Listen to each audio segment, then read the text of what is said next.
So hey guys, welcome back to the channel. In today's tutorial I'll show you how to add comment as favorite on TikTok. So let's get it started. At first, make sure you have the TikTok app downloaded from Google Play Store or App Store, and also make sure that you have logged into your account. So let's open it.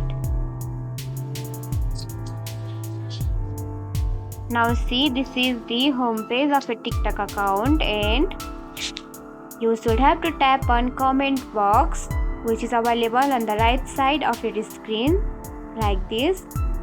Then select a comment like this until you will see those options available here, and you can see the last option, add to favorites.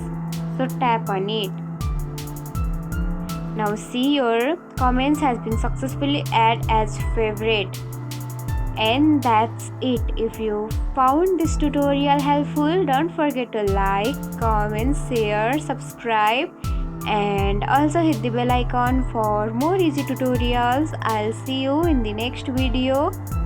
Till then, bye bye, take care, have a great day.